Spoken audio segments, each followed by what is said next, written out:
fact, and I would suggest, if anybody doubts that, to cross-check what I've said. My office has no allocation. I am not an exception. There are other offices within the presidency that do not have an allocation. I'm not a special case, but that is a fact. The second issue of party card. I am a member of the PDP. I have a PDP party card. I'm sorry that I didn't tender my PDP party card here. Perhaps I should have done. And I could always organize that for anybody's good. Okay. Thirdly, the issue of jumping from one ministry to another, asking for money. I never said here, with respect, sir, that I was jumping from one ministry to another. What I said was that I applied openly and publicly in an open letter for a certain amount of money to assist with my work. It is true that there is no money in my office, and it is true that I made that application, and we will always lose people. I believe, sir, that this is something that I tried to explain earlier, that when I went through all that, I survived it. And I told you the way my lifestyle changed. And I told you that I've been through so many crises since that time. And I've told you the nature of my work, and I've told you what I've been through. And by the grace of God. So youngsters who will again occupy exalted position and use the privilege to abuse the elders of this country, that it is not in our character. Well, it's unfortunate about what happened, but it does not impress me, because some of us lost our parents and orphan at early age. But it has happened to you. You have brought in an important word, which in your own interest is the important thing that you should elucidate about. The word depression is very loaded. I will want you to explain a little more, because there are a lot of insinuations about it. Thank you, Mr. Well, I suppose it has many facets, but the fundamental facet of it is the fact that one has totally just decided that what is the point in going on. And it's something that results in the fact that you do not have an anchor, that you don't have an anchor and you don't have a focus. And as a consequence of that, you do not focus on the important things of life anymore, but rather you focus on aspects of life which are not important and which are simply of leisure, and so on and so forth. That is the best way in which I'll be able to explain that.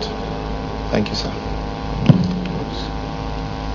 Let me add a little bit of my own before I ask my question. In my religion, Islam, God asks every follower to pray for God to give the leaders good advisors. Not good leaders, good advisors. And each time I pray that the people I see with my chairman, the Senate President, should be good advisors. Because we don't have bad leaders, we only have bad advisors. And therefore, there is a limit. There is a limit to which you can advise a leader. And there is also a limit to which you can defend a leader. Those people who are courageous enough to advise the president, I believe those people should be commended, not condemned. Because I hate a situation now, the day Obasanjo ceases to be president of Nigeria and he goes back to Ota, what the media and other people that were cowardly enough not to tell him when he was in office. And those that have received the favors of the president will then come out and be saying all sorts of things about him after he has left office. And those things will be unprintable. So really those that you will consider as enemies of the president are actually friends of the president. And with due respect, the person that stands there is someone that knows me very well and I know him very well. I was his polo captain for 6 years in Lagos, and Tokso Ogubanjo took up the captainship from me, and therefore I know him more than people here will understand. So please, sir, what I'm asking you, the work of a leader is to be just and dispense justice to people irrespective of where they come from. Today, Tafa Balogun, but also connived, indirectly or directly, and got people robbed and killed during that action. He is sitting in his house today, finished. An armed robber under normal circumstances is shot. He's killed. The person who encouraged it, and he is supposed to protect you and me, he did not. On top of it, he embezzled money. But he's sleeping in his house today.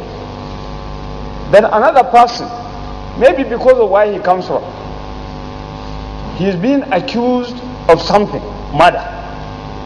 And he has been castrated inside prison, detention, no case, no nothing, for 7 years. No question of bail, no question of relief, no question of anything. He's languishing in jail for 7 years.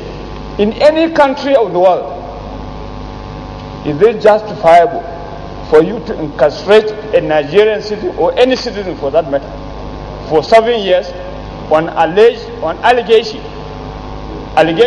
When that person was carrying out, distinguished senator, said you will do everything to protect the interests of the president, and that person too was protecting the interests of the head of state at the time.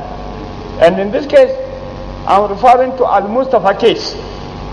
What do you have to say about Al-Mustafa's case and Tafa Balogun case, and then your own case now, that you said you will do everything to protect the person you are serving? What I do and what Al-Mustafa allegedly did, sir, I think there's a very great distinction between the two, with the greatest respect. Even though I've been accused of... Point of order, Mr. President. Point of order, Mr. President. Allow senators who have questions to ask their questions. You cannot, after you have finished asking your own question or making a commendation, you say, Senator Awoyelu. Thank you. It's unappropriated money, and therefore it's inconsistent with the provision of the Constitution. And therefore, it's not an offense that one can just sit down here and say he has forgiven. But for insulting others, worse, we can all forgive. That's my submission and my questions, Mr. Chairman. And I will remain a Nigerian till the day I die. I do not have any other citizenship other than the one which I claim. Secondly, on the issue of funding, as I said earlier, there was absolutely nothing that was wrong in the way in which I sought funding for my office. I also said earlier that there are no allocations to my office. I also said earlier that everything I did was within the ambit of the law. I also said earlier that I used my own funds on a number of occasions to run my office. And there is nothing that I would do in that respect, no matter what anybody may allege of me. I really don't think that that is one that anybody could stick on me. I am part and parcel of this government's war against corruption. And if anybody wants to come and look at what has been happening in my office, as I've always said to those within government and those outside, I'm more than welcome to open my doors to them. Thirdly, the issue of did I tell Mr. President about my activities? First of all, did I complain about the fact that there was no money? I believe strongly that You don't go running to the president with all your own little problems. If you have a job to do, you do your job. So that's how Marafa taught us. You do your job and you get the job done. As long as you do it in a lawful and in the proper way. There are due processes. There are ways of doing things. And everything that I have done is within the Constitution and would always be within the Constitution, because I believe that I have a name to protect. The issue of pressures, I'm not a psychiatrist.